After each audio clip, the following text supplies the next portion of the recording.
ঢাকা ইউনিভার্সিটির pro vice chancellor গেছে হচ্ছে এসি কিনতে গেছে ফিনল্যান্ডে, ওয়ালটনের হেড অফিসে গেলেই তো হইতো। এটা এত মূর্খ একটা গর্ধবের ভিসি বানাইছে যে ও ওয়ালটনের হেডকোয়ার্টারে অথবা কোম্পানিতে গেলে ওরাই দেখাই দিত যে এসির দাম কত, কয় টাকা লাগে, কখন দিবে না দিবে। সে ফিনল্যান্ড গেছে ঘুরতে, তাও 4 জন নিয়ে গেছে। চোখ মনে হয় সবার একটা একটা করে অন্ধ হয়ে গেছে, 4 জনে 4 চোখ দিয়ে দেখবো। একটা দেশ দেখেন মানে কি করতেছে দেশের টাকা পয়সা দিয়ে এই মানুষগুলো। আর আমার দেশের মানুষ মনে করতেছে কি সুন্দর ভদ্র ভালো মানুষ, মানে মনে করতেছে আমার কি, এসালম টাকা পয়সা নিতেছে, রাজা রাজা যুদ্ধ করতেছে, হেরা হেরা খাইতেছে মরতেছে, আমার কি।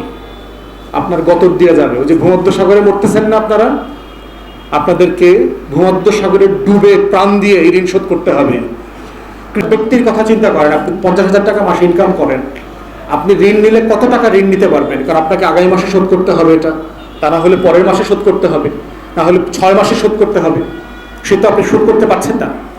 তাহলে আইএমএফ বলেছে আমাদের বাজেটের সাইজ ছোট করে ফেলতে, এই ধরনের অদ্ভুত কিমাকার বাজেট না করার জন্য। আইএমএফ বলেছে সাবসিডি কমিয়ে দিতে। তেল গ্যাসে তো এখন আর সাবসিডি নাই, আমাদের এখন সাবসিডি আছে হচ্ছে বিদ্যুতে আছে। তো আমাদের দেশীয় অর্থনীতিবিদরা বলেছে আমাদের সাবসিডি বন্ধ করার কোনো প্রয়োজন নেই। আমরা যদি লুটপাট বন্ধ করতে পারি, আমাদের বিদ্যুৎ খাতে যেটা খরচ আপনি দেখবেন এর 80% লুটপাটে চলে যাচ্ছে। 80%। সারা বাংলাদেশকে আপনি বিনামূল্যে গ্যাস, বিদ্যুৎ, তেল দিতে পারবেন যদি শুধুমাত্র একটা গুড গভর্নেন্স থাকে, একটা সুশাসন থাকে বাংলাদেশে। দেখেন কেজরিওয়াল দিয়েছে দিল্লিতে সকল মানুষের জন্য। আপনি সেটা না করে কি করছেন? এখন সাবসিডি বন্ধ করবে, দোহাই দেবে। আইএমএফ বলেছে যে আপনি $1 বিলিয়ন প্রতি বছর কুইক রেন্টালে দিচ্ছেন, আপনি সেই লুটপাটটা বন্ধ করবেন না, কিন্তু আপনি মাত্র $680 মিলিয়ন, $1 বিলিয়নের অর্ধেক টাকা পাওয়ার জন্য ওইটা বন্ধ করবেন না, কিন্তু সাবসিডি বন্ধ করে দিবেন। এই সাবসিডিটা কে পায়? আমার গরিব কৃষক পায়। ওই যে সেচ মৌসুমে তাকে কম দামে ডিজেল দেয়, তেল দেয়, বিদ্যুৎ দেয়, সার দেয়। এই টোটাল সাবসিডির উইথড্র করলে ক্ষতিগ্রস্ত হবে কারা? দেশের সাধারণ মানুষ, আমার কৃষি ক্ষতিগ্রস্ত হবে। এটার সমস্যা কি হবে? গণপরিবহনের ভাড়া বাড়বে, কোচ ব্যবসা, যারা আন্তঃজেলা সফর করেন এক জেলা থেকে আরেক জেলা, তাদের সফরের খরচ বাড়বে। এটার মানে হচ্ছে তাই। তো সব মিলিয়ে আমরা যেটা দেখতে পাচ্ছি যে বাংলাদেশের অর্থনীতি গত 53 বছরে কাঠামোগতভাবে আওয়ামী লীগ সরকার ধসে দিয়েছে। এটা হচ্ছে একটা অবৈধ দখলদার সরকারের অর্জন। আপনারা দেখেছেন 190 বছর আমরা যে ব্রিটিশ কলোনিতে ছিলাম, এই কলোনির সময় যে প্রতিষ্ঠানগুলো গড়ে উঠেছিল লুটপাটের অংশবাদে, এই প্রতিষ্ঠানগুলোকে ধ্বংস করে দিয়েছে। প্রত্যেকটা bank, insurance company, financial industry, share বাজার, বাংলাদেশ ব্যাংক, যা বলেন, আমাদের প্রত্যেকটা সংস্থা শেষ করে দিয়েছে এই রাষ্ট্রে। এগুলো কার? এই শোধ করতে হবে ধার দেনা কার? আওয়ামী লীগের নেতাকর্মীরা মনে করছেন আপনারা লুটপাট করে ভালো থাকবেন, সম্ভব? দেবালয়ে আগুন জ্বলবে আর আপনি নিরাপদে থাকবেন? এটা হইতে পারে না তো। এই জাতিকে এই ঋণের বোঝা সুদে আসলে শোধ করতে হবে। আগামী 3 প্রজন্ম শোধ করতে হবে এই ঋণের টাকা।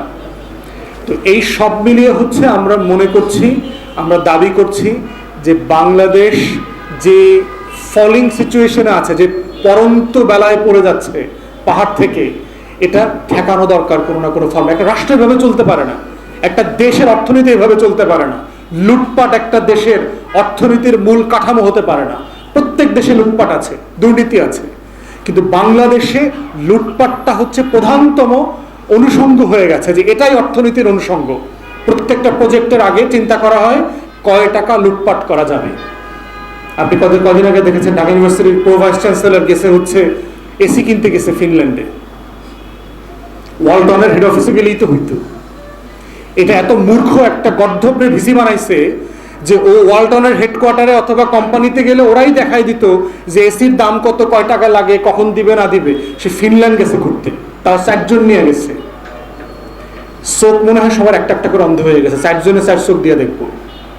একটা দেশ দেখেন মানে কি করতেছে দেশের টাকা পয়সা দিয়ে এই মানুষগুলো। আর আমার দেশের মানুষ মনে করতেছে কি সুন্দর ভদ্র ভালো মানুষ, মানে মনে করতেছে আমার কি, এসালম টাকা পয়সা নিতেছে, রাজা রাজা যুদ্ধ করতেছে, হেরা হেরা খাইতেছে মরতেছে, আমার কি। আপনার গতর দিয়ে যাবে। ওই যে ভূমধ্য সাগরে মরতেছেন না আপনারা, আপনাদেরকে ভূমধ্যসাগরে ডুবে প্রাণ দিয়ে এই ঋণ শোধ করতে হবে। কৃষক শ্রমিকদেরকে দেখছেন না, ওই যে আগুনে বেলি রোডে, এখানে সেখানে, হাসিম ফুডে, বঙ্গবাজারে আগুনের পুড়ে এই ঋণ শোধ করতে হবে। লঞ্চে আগুন লাগতেছে, প্রতিদিন রোড অ্যাক্সিডেন্টে 50, 60, 80 লোক মারা যাচ্ছে না? এইরকম রাস্তাঘাটে রোড অ্যাক্সিডেন্টে মরে আপনাকে এই ঋণ শোধ করতে হবে। এই ঋণ আপনাকে প্রত্যেকদিন বাজারে 2 টাকার জিনিস 20 টাকায় কিনে শোধ করতে হবে, 40 টাকার আলু 60 টাকায় কিনে শোধ করতে হবে, 100 টাকার সয়াবিন তেল 200 টাকায় কিনে শোধ করতে হবে। এটা হচ্ছে আপনাদের শাস্তি, যারা আপনারা জেগে উঠছেন না, প্রতিবাদ করছেন না, মনে করছেন এটা এসালাম লুটপাট করছে, কে শোধ করবে? এসালাম তো এই টাকা শোধ করবে না, দরবেশ তো এই টাকা শোধ করবে না, এই টাকা আমাকে আপনাকে শোধ করতে হবে। তাই আমরা বলছি বারবার যে আমরা একটা অবৈধ সরকারের কাছে কখনোই কোনো দাবি দেই না। আমরা মনে করি না যে একটা লুটপাট মাফিয়াতন্ত্রের যে রাজ্য কায়েম করেছে এই রাজ্যে তারা কিছু করবে, বরং আমরা বলছি জনগণকে সচেতন করবার জন্য যে আপনার টাকা, আপনার সম্পদ কিভাবে চোখের সামনে লুটপাট হয়ে যাচ্ছে এবং আপনার দেশের মানুষরা করছে, চেতনার নামে করছে, চেতনা ব্যবসায়ীরা করছে, আপনার রঙের মানুষরা করছে, সাদা চামড়ার মানুষরা করছে না, আপনার মানুষরাই করছে। অতএব এটা থেকে আমাদের লড়াই, আন্দোলন ছাড়া পরিত্রাণ পাওয়ার কোনো উপায় নাই। আপনাদের সবাইকে ধন্যবাদ জানাচ্ছি।